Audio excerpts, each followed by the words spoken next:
It's already been a great morning. So, Reverend Connie, why was that you? Why were you on that topic today? You were saying that. Well, she preached part of my message, and which is good because she did a great job and expanded even more than what I had planned on. So obviously, we needed to hear it more than one time. You know, God knows what we need. So I thank you for that. I thought it was great. And I just told Bishop, I said, well, she preached a big part of my message. We can just go home now, right? No. Do you want the rest of it? Okay. I do have some stories today. Before we actually get started, I have a couple of disclaimers. Okay. So, first disclaimer. I know that all of you who have heard me, preach many times in the past, know that I generally do a lot of Greek and Hebrew. You're off the hook today. None today. The second disclaimer is that I am not putting any scriptures up on the projection. I asked them not to do that. So the reason is because I'm going to use several different types of translations, and I want us to hear the word today. I don't want us to read it. I want us to hear it. Now, you can write them down so you could go back and look at it in your favorite translation later, but I want us to hear the word. Why? Because faith comes by hearing, and hearing, which is understanding by the word. So let us hear the word today. So those are my disclaimers. Everybody good? All right, are we ready to start? All right, then if you are ready to start, I want you to repeat after me and say, I have ears to hear what the Spirit of the Lord is saying to me today. I have eyes to see what the Spirit of the Lord is revealing to me today. My heart is prepared to receive what the Spirit of the Lord has for me today. Today, I am leaving changed. I love change. Now, I realize not everybody does, but this is a good change today. Okay, so you don't have to be afraid of it. Sound good? So the message that I have for you today really has been in the works for a few weeks, although I didn't know it till a few days ago. I mean, I knew God was showing me some things, but I didn't know it was for the message completely the way I saw it until a few days ago. Although, at the beginning of the month, I already knew he was going to show me some things. So, because of how he works. But, let's start. Pastor Riley already had mentioned, and Reverend Connie had kind of brought in a little bit too, but we had a wedding here a few days ago. How amazing is that? Now, how many know that when we say, I do, life is about to change? You're no longer dating. Reverend Connie already talked about this. She actually preached this part, but I'm going to say it again. You're no longer dating.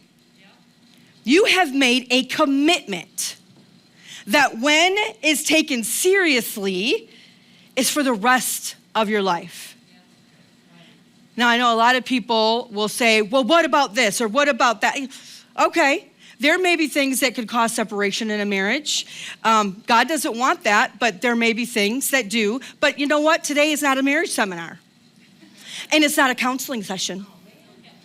However, we are here to find out what God is saying, and this morning, he is saying life is about to change when we say, I do.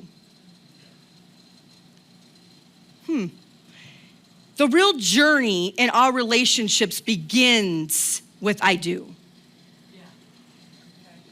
I asked them to put the slide up just because I felt bad for you for not having scriptures today. And we'll put up again later as well.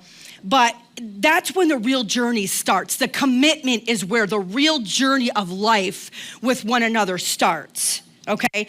I am yours and you are mine. I told Nate, I said, you brought that out so much better than I'm going to, because he talked about I am to my beloved and my beloved is to me, right? For those of you who don't know, this is part of the month of Elul leading up to the Day of Atonement, really, but the Feast of Trumpets. And I'm not going to get into that teaching today, but I want you to understand there is a relationship that is all about I am yours and you are mine. Yes, that is between spouses.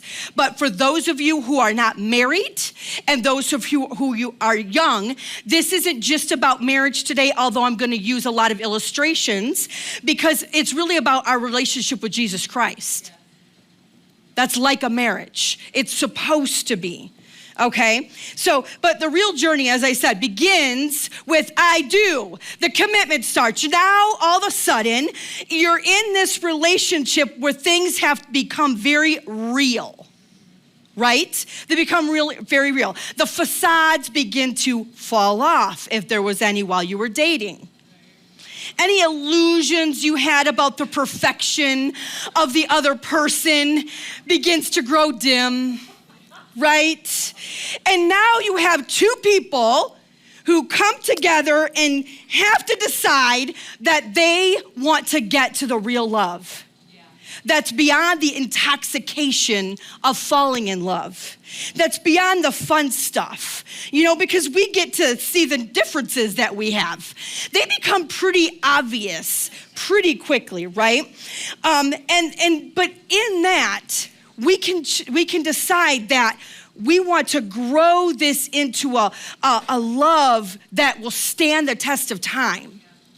The ups, the downs, all of the things, or for some people, it will cause them to drift apart and decide they want something different. Where we are in life. So I have a story for you. I actually have a couple stories throughout this today. This is why I didn't Greek and Hebrew, because it's parable day, I guess. But it's my life that fits this, the way God has taught me some things and helped me to grow in my relationship with him through my own marriage. And so I hope you'll bear with me as we do this. And don't think too badly of me later. Because I'm not perfect, just so you know, in case you didn't know already, my husband knows, but I'm not. So a few weeks ago, I got it into my head and my emotions. Come on, what's our soul realm? Our mind, our will, and our emotions, right? How many know they connect together? Right, so you get something, a thought in your head, pretty soon you get emotional about it, and then your will is right there to want to make that happen. So I got it in my head first, and then it got into my emotions, and then right to my will, that I wanted an anniversary ring. So, because our anniversary was coming up, and I'm like, I'm thinking, it's such a great, this is what I convinced myself. It's such a great token of our 23 years as of today together. So it would be a great symbol. This is what I'm convincing myself of this, right? And so I wanted an anniversary ring. And I decided that my husband needed to know that. So I started talking to him about it, right? And I'm like, come on, marriage is a big deal. It's important. And our anniversary ought to be something we celebrate because we're still together. We haven't killed each other yet. We still love each other most days. And, so whatever. So I'm trying to convince him. And I said, you know what, honey? Which I truly believe this. I wasn't just trying to use it to manipulate him. I really believed it. You need a new wedding band too, because the one you have is getting too tight.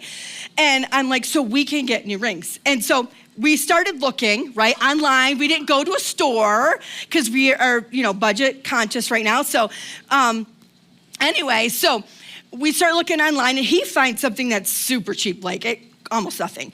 And I'm like, oh, that's so cool. Other than, I'm like, well, shoot, I was finding something way more expensive for him. But this is what he wants, good, right? So, but then I found the one I wanted. I thought it was a great price. I really did. And I showed it to him, and he's hearing all this for the first time, like, me telling the story. Anyway, so he looks at it, and his response was not quite what I was hoping for. Yeah, he's like, and honestly, it really wasn't that much, but his response, I thought he was going to be like, I was hoping, I shouldn't say I thought, because I know my husband. I was hoping that he would say, okay, yep, go ahead, order that one. That's, because I wanted that one. But instead, he said, I thought we were trying to pay things off. Ouch. So true, but I did not like that response at all. And my feelings were so hurt, and I was so disappointed.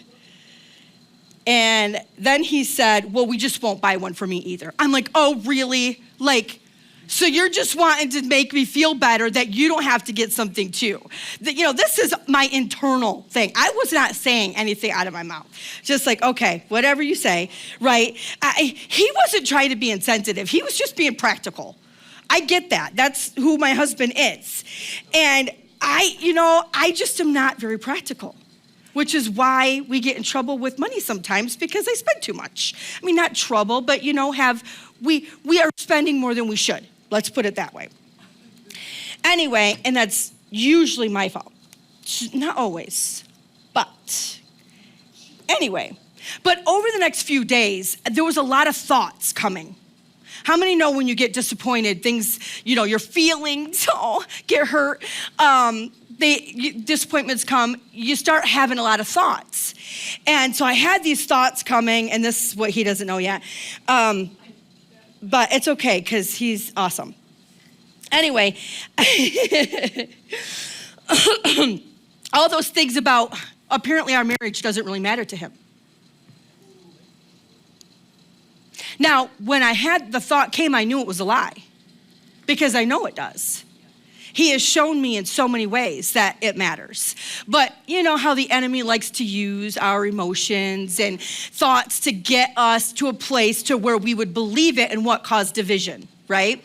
And so the thoughts would come, and I'd be like, oh, that's a lie. I know that's not true. I'd take it captive, and then the bugger would escape later and come back again, whatever. And so it was a wrestling match for just a few days until I finally decided I'm not gonna believe this anymore. All right. I decided I didn't want my emotions to dictate the truth. Because see, that's what the enemy does. He tries to give us a lie to dictate things in our life, and then we think that that's well, he's not loving me because he's not giving me what I want. And that was the lie the enemy was trying to twist in there. Okay, he doesn't love me. He doesn't want care about our marriage, all those things. But it was a lie. And when I finally realized, I can't let the wrestling keep going on, because I know it's a lie, and all it's doing is getting me to think about it when I don't need to think about it. Right? Trying to get my emotions involved, trying to get me mad at my husband. And so when I decided, I took it captive and didn't let it go. It was gone. Does that make sense? I didn't let it escape and get back in, because I made a decision. And anyway, so once that happened, some things changed. Now, before I get to that, we'll go there. I finally began to see past those hurts and the disappointments, and I saw him, the man that I love. And I realized that my love for him isn't dependent on anything he buys me or does not buy me. His love for me is not dependent on that. We love each other regardless. Marriage is not this ring. That's only a symbol. okay? It's a symbol. It's not a thing. Our relationship is more than that. And so, but what was happening was just that emotion and the disappointment trying to put a block from real love and twist it to something different. How many times in our life have we felt like that toward God? Hurt feelings, disappointed because he didn't give us what we wanted when we wanted. Didn't answer our prayer in the time that we wanted him to. Didn't do something the way we had hoped he would. How many times does that happen?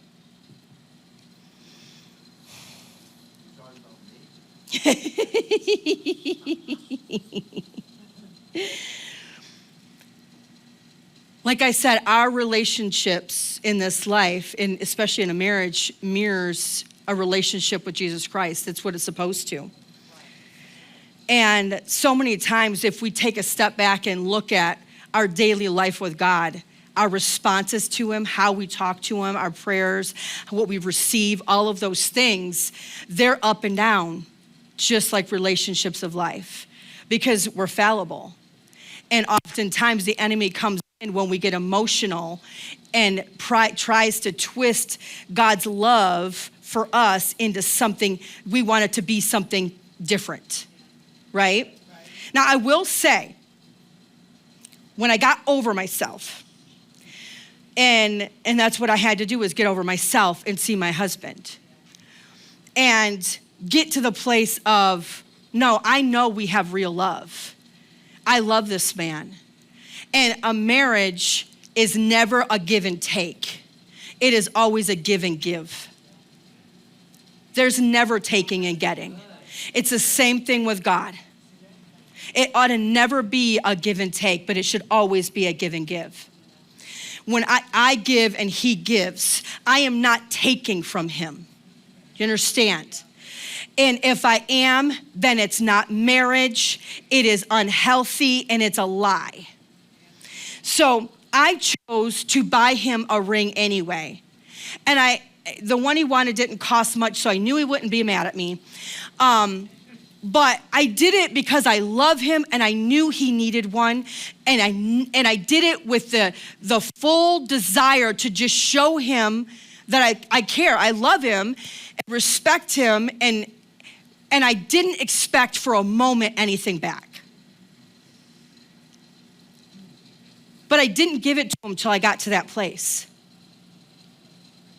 I want you to hear that. I didn't let it come from emotion to try to manipulate him.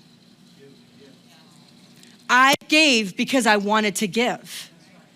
I absolutely. And I really did not expect anything. I mean, it surprised myself actually, but I knew. I'm like, because God did that in me.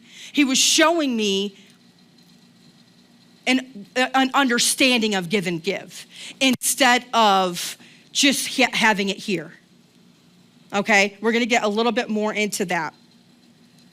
But, I also will let you know that he did buy me something for our anniversary. Now, I didn't ask him for anything. We usually go away, even for just a few days every year, and we have no plans this year at all. We hadn't planned anything. He's only got a couple of days he can take off of work.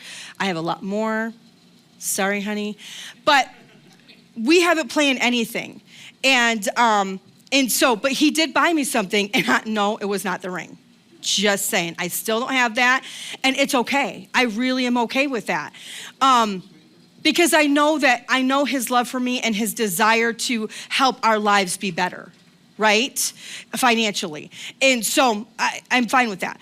But what he did buy me, he happens to know that I love handbags. I love purses. It's a thing. I just do.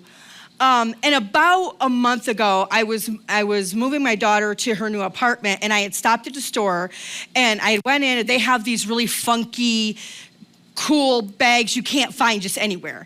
And they're not super expensive, but they're enough that I fell in love with one that day, but I chose not to buy it. And I went home and I'm like, you would have been so proud of me. I didn't buy it. Whatever. Anyway, so he remembered that and chose weeks later to stop at that store. And he bought me a bag. Now, he didn't know which one I wanted. He didn't buy the exact one I wanted, but the one he did buy me, they didn't have at that time. And I love it.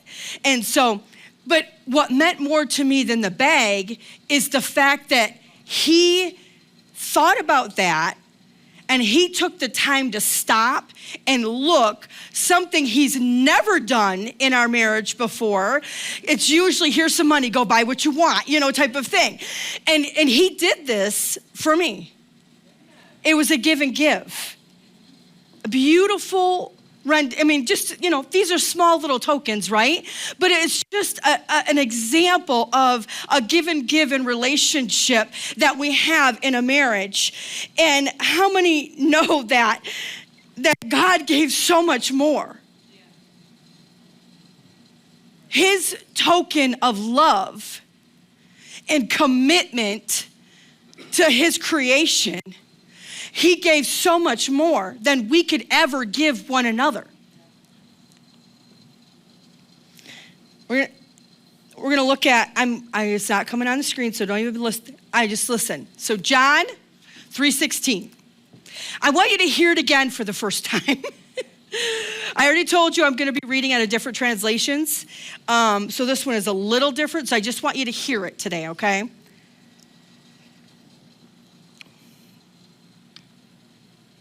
For God so loved the world that he gave his only son. Whoever puts his trust in God's son will not be lost, but will have life that lasts forever.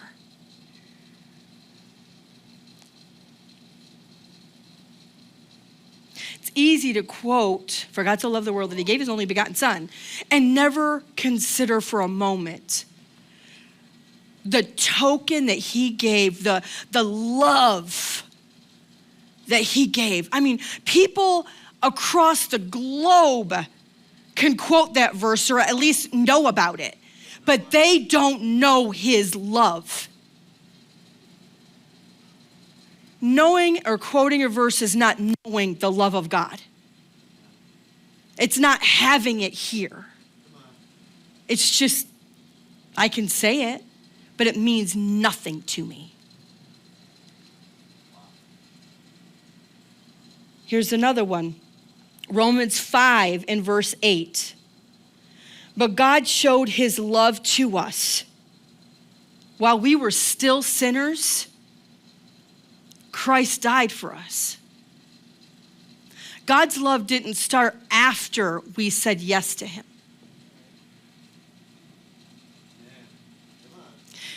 It started way before. Like the moment he created mankind, breathed his breath into them, into us. So much so that the lamb was slain before the foundation of the earth. God's love prepared a way from the beginning. 1 John 4:10 says, this shows what love is. It's not that we have loved God, but that he loved us. He loved us so much that he sent his son to save us from sin. He sent Jesus to die as a sacrifice, to take the punishment for our sins. Love.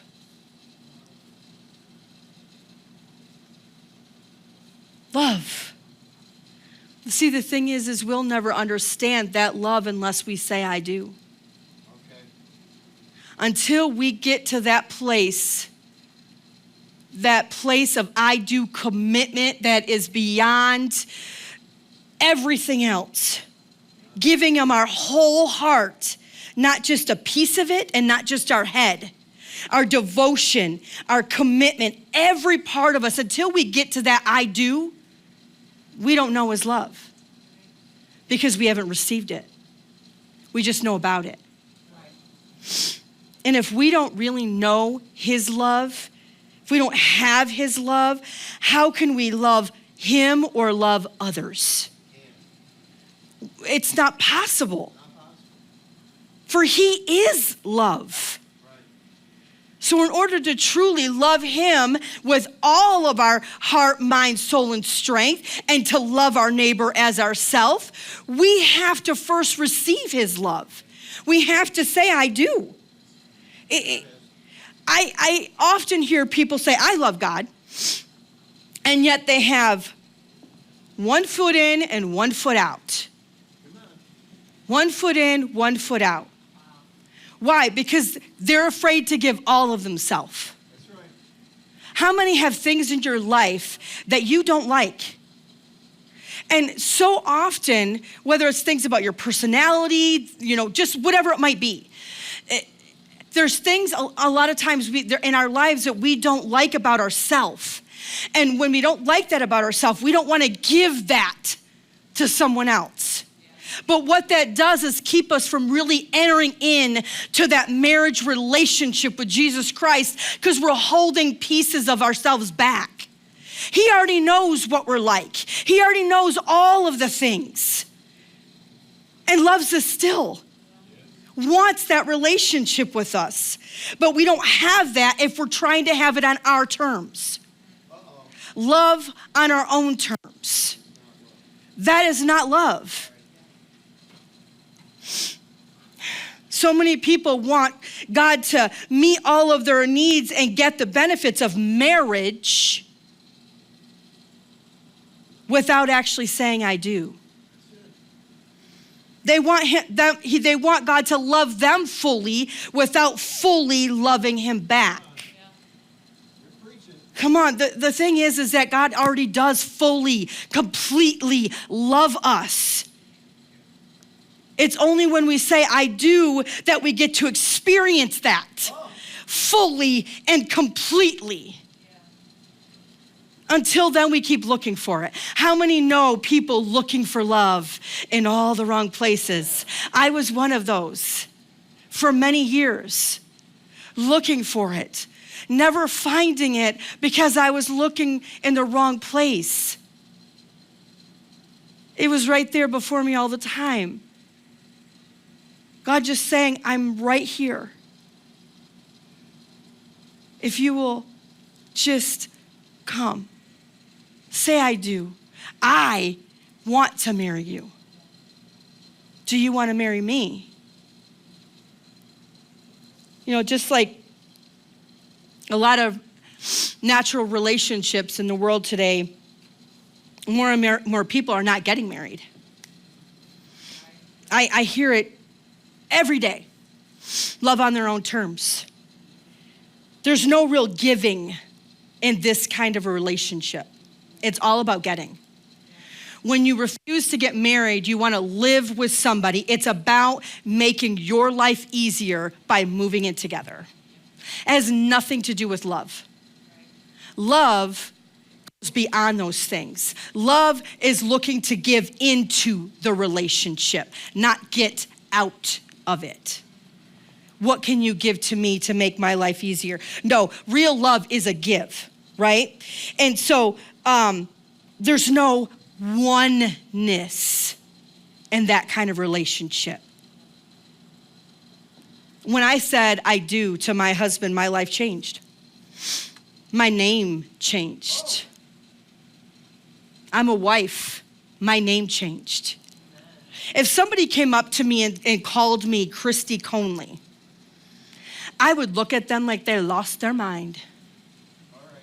Yeah. Who are you talking about? Who are you talking to?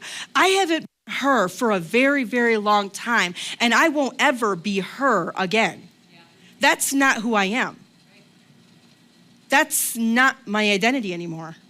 You don't act like her. Thank God I don't act like her. If you act like her, we'd have to call you Coney. Right. But I don't belong to myself anymore. That person is no more. How many people are trying to hold on? You know, women today get married, but they want to hold on to who they were and bring it into their marriage. There's never any oneness that really happens there because you're refusing to lose who you were. It's the same thing with God. If we are trying to bring with us all the old things that we like and bring it into the relationship with him, there's no oneness. It just doesn't happen. It's a twisted kind of love. Yeah. So it's the same thing, though. I took on my husband's name. It's the same thing when we say I do and we become the bride of Christ. That, when we become one, that is when we can say, come to the Father and ask anything in his name. Because now we are one with one purpose, one heart, one life. So we're not going to come to the Father to ask him something contrary of what Jesus would say. You nailed that. That is real. That's real oneness. That's a real I do. Okay? And that's when the power is there. That's when the ability, the open door is truly there to come in his name. Any other time we come to God, we can talk to him, but we're coming in our own name. If there's not this with Jesus. Do you understand? You understand? The power is not the same. It's not the same. If we, I have this thought. I'm like, I was talking to some people on Friday. I was at an event, and it was interesting. But we were just talking about some things, and I thought, talking about God it has to be personal. I can't just talk to these people about church. When I talk about my husband, I do not talk about an event we went to or something we just, did together. I talk about who he is. I talk about the things he does because I know him. There it is. Because I know him, I share who he is with other people. Yeah. If we don't know God, what do we talk about to people? Church. We talk about events. I had a wake-up call with this a while ago, and it was like, oh my gosh, there's no intimacy. If all I can tell somebody else is about a church service, but I cannot tell them about my God, anything about him, really about him, there is no real relationship. There's no intimacy. I could tell him I love him all day long and not know him. But he doesn't believe I really love him because I don't know him and hadn't taken the time to get to know him. This is how it happens so many times. When people come to the Lord and they come and they say yes and put a foot in with their head, but their other foot is still out, so they never get to know him and they never have anything to be able to share with anyone else in the world, and we become undercover Christians. Religious, yes, wet cucumbers, that's the other analogy. The whole point is there's no change, and because of that, we don't know his love. We can't share it with anyone else.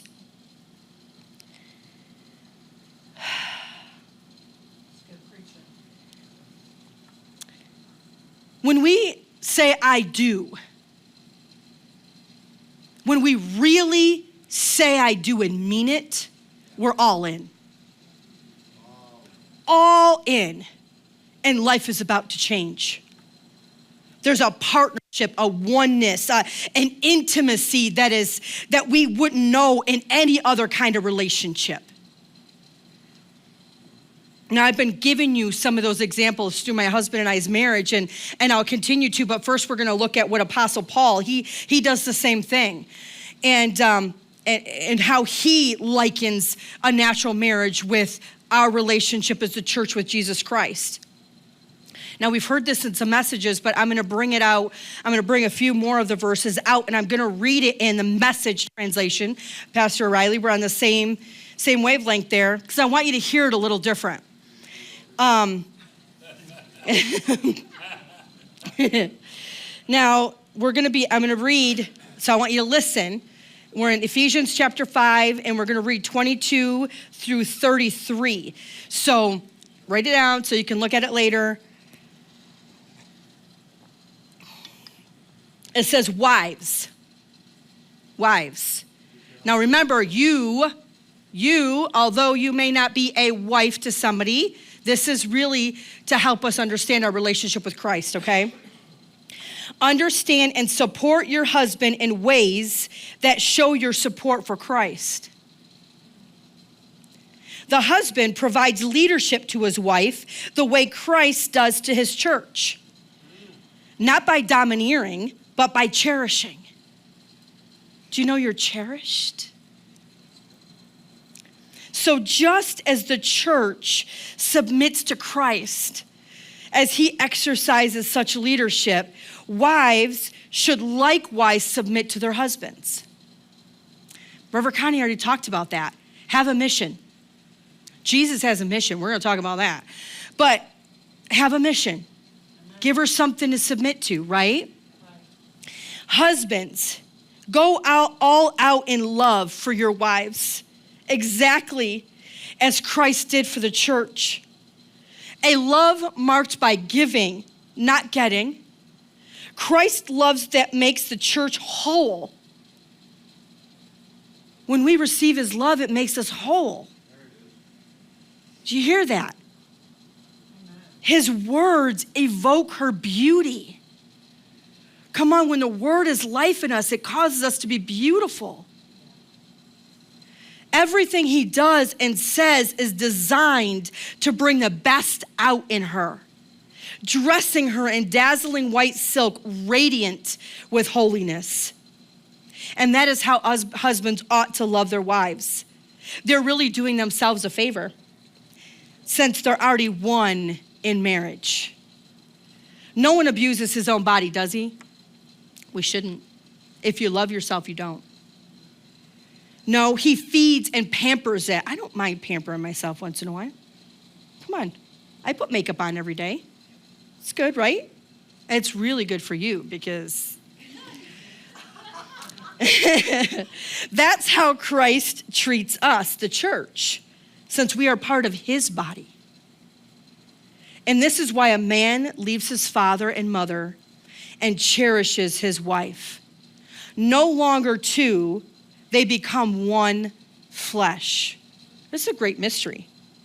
I don't pretend to understand it all. What's clearest to me is the way Christ treats the church. And this provides a good picture of how each husband is to treat her wife, loving himself and loving her, and how each wife ought to honor her husband.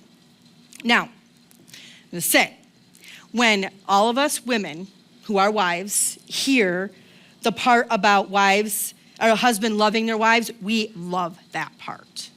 Just letting you know it, in on it. Why? Because we want to be loved. So we love that part. Now, when it comes to the part about the wives submitting, sometimes we kick a little bit until we understand the beauty in it. Until we begin to understand that as one, it's a give and give, right? So when we begin to understand that as a helpmate, we are not crushing our own foot by trying to take away from our husband.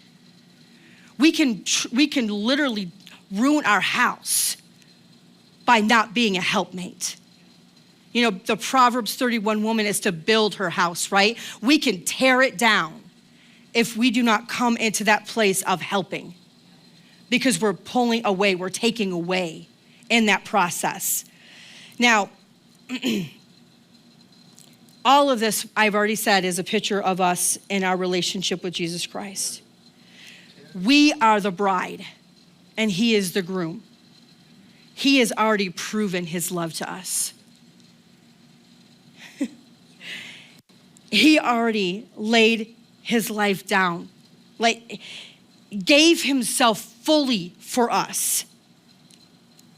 And if we truly enter into that relationship with him and submit to his leadership, or we can say his lordship, then we can support him in his work. Our lives are no longer our own. We could tell him all day long that we love him, but if there's no action behind it, there's no power in it. It's just words.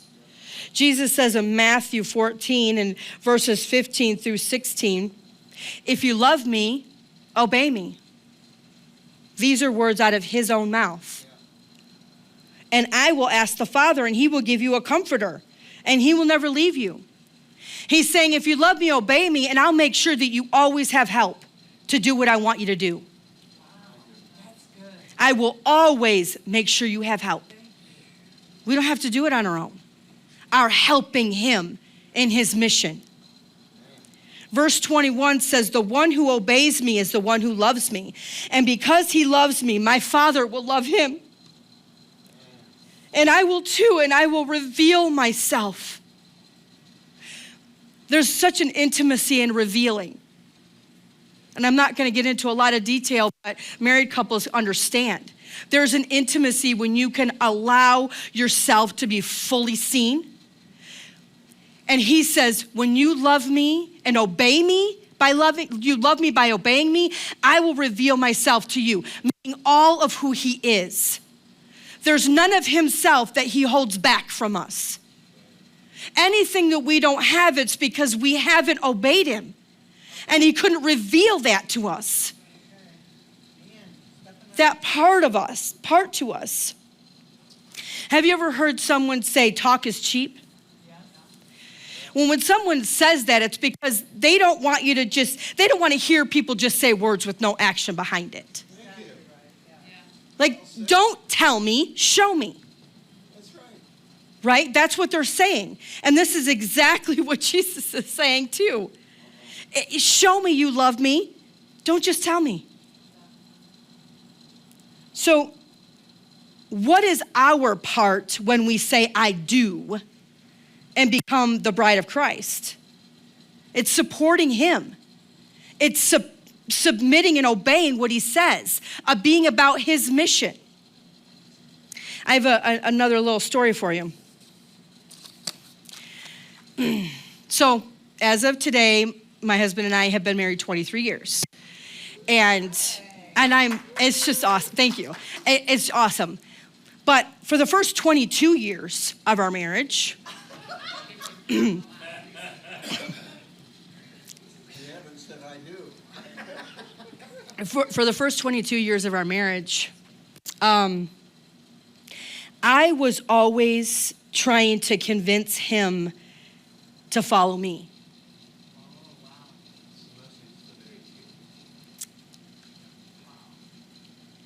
I thought I knew better.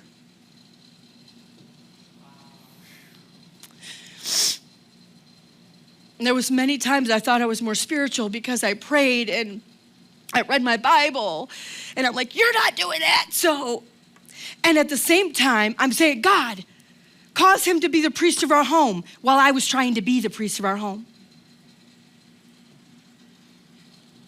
I would ask the Lord so many times in different ways, God, will you just move upon, making it sound spiritual, will you just move upon his heart to get him to help me? 22 years of our marriage, I was like that. In the early years, I would try to manipulate him into doing what I wanted. And he would give in. Until one day he didn't. But the point is, a year ago, it was right around our anniversary. It wasn't on our anniversary, but it was around that time. It was in this month. I was once again praying because I had some things that I really had vision for that I wanted to do. And I'm like, I can't do it by myself. I can't do it by myself. God, And so I'm in my car driving, praying, God, would you please just move upon his heart to get him to help me? Because I know he wanted nothing to do with it, And in a moment, my eyes were opened. And I heard what I said. And I went, oh my God. I'm like, God, I have been all these years asking you to get him to help me, which he never answered one of those prayers, by the way. And I said, when all of this time I have been supposed to be helping him. I had tried to be in the wrong role for 22 years. And I was weighted down and I was burdened with all of this stuff. And the moment I realized and I repented and I began to help my husband, joy came. And all the burden just left. I literally laid aside those things that I had vision for, dreams of, and I'm like, those don't matter. That's right. What I want doesn't matter. And it wasn't out of this, I gotta lay them aside. No, it was a joy to lay them aside. Because my mission is to help that man with whatever his mission is, whatever he needs help with. It's not about me. What can I give into his life that will help him? It is the same thing with our life with Jesus Christ. How many times do we come and we try to tell him, well, God, if you would just do this, then this would happen. And we don't really know what we're saying because we can't see what he sees. We don't understand his whole plan, his whole picture. And so we're trying to get him to obey us, to follow our lead instead of us following him. That's right.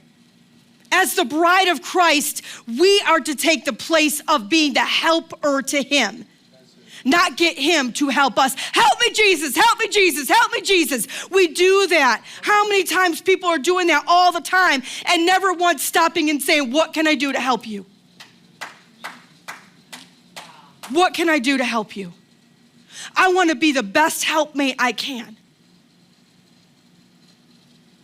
so that we can accomplish the mission that you have in this earth. The gospel here again for the first time.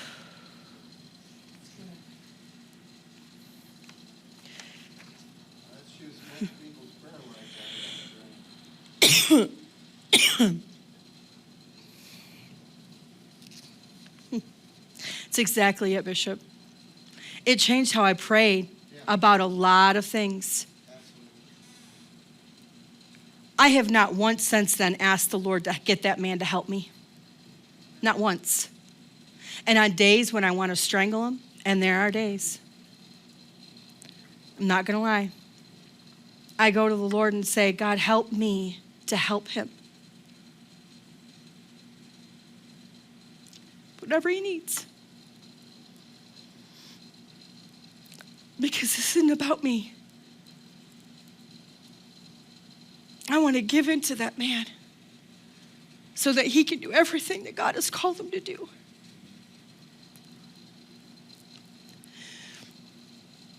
When we really say I do to Jesus Christ, that is the real cry of our heart.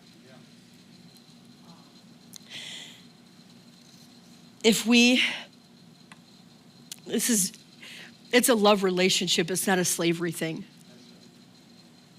God frees people from slavery. He doesn't put them in it. So if you feel shackled, to go evangelize, you haven't known the love of God yet. It's the truth.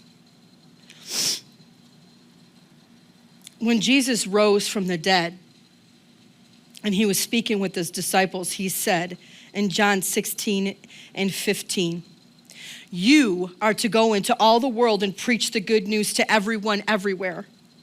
Those who believe and are baptized will be saved, but those who refuse to believe will be condemned. And I want you to think about this for a moment. What just happened before he came to his disciples? Jesus laid down his life. He gave himself over to his betrayers. They didn't just sneak up on him. He knew they were coming and he let himself be taken to them, by them. He took 39 stripes upon his back, spike nails, not just little nails, spike nails in his hands and his feet. He took a crown of thorns, not just on his head, but in his head, pushed in to his scalp. A spear shoved in his side, taking the punishment of sin that should have been ours upon himself. He went into the grave for 3 days and 3 nights. Do you understand? In that moment when he took that sin, he was out of the presence of God for the first time, because God could not bear that sin. He had to be separated from his Father, and he did it for us. And he went to that grave, a place that should have been ours, for us. 3 days and 3 nights, and then rose again to put the blood, his blood, on the mercy seat. And then he comes to his disciples to send them on a mission. This was a mission of love, not a mission of bondage. It was a mission of love. As I have loved you, go do the same. Go love others. So we call this the Great Commission, right? No, it's a great co-mission. We are in co-mission with our groom.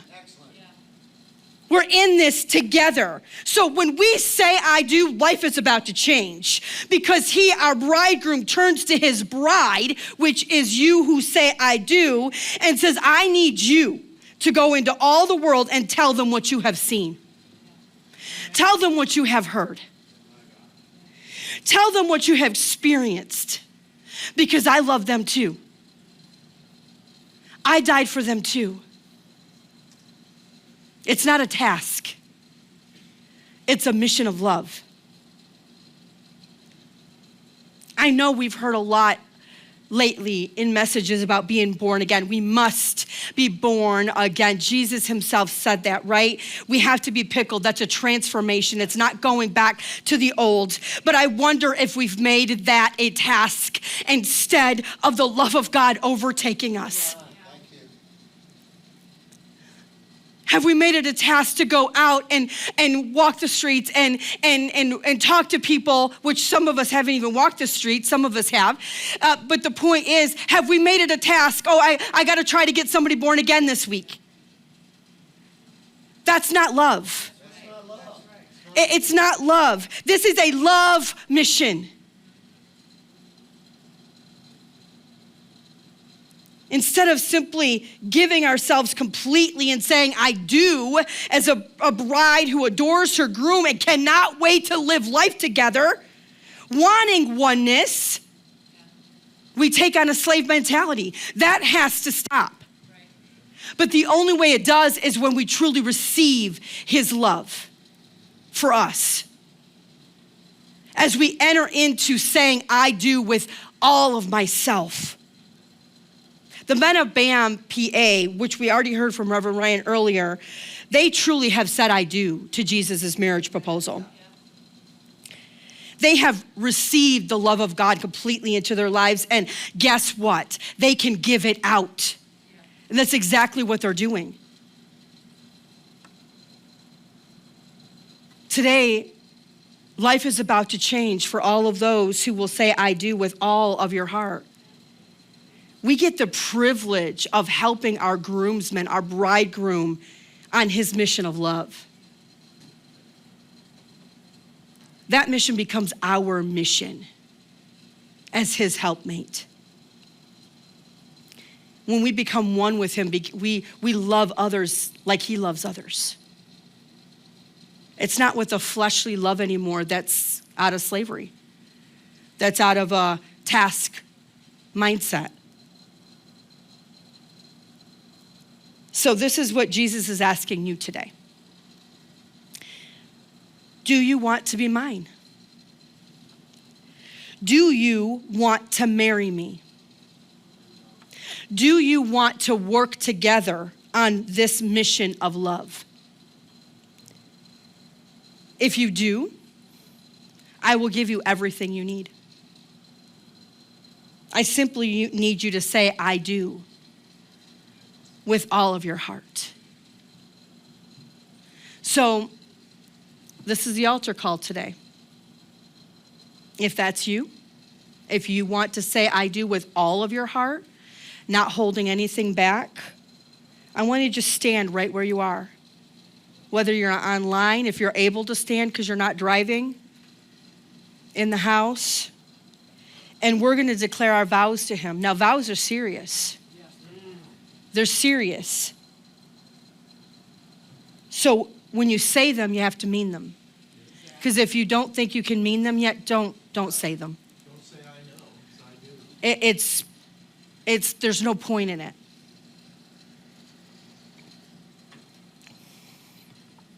Jesus, come on, you repeat after me. I do want to be yours. I do want to marry you. And I give you my whole heart here and now. I choose not to hold anything back.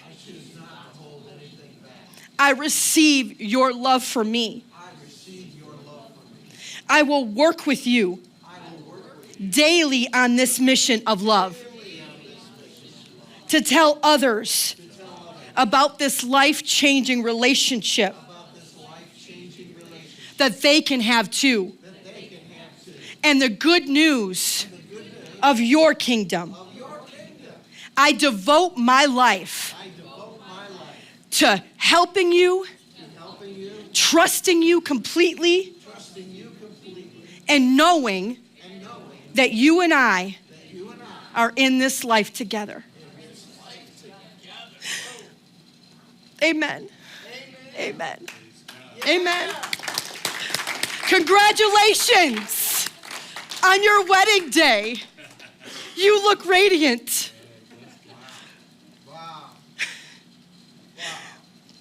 Now, life is about to change.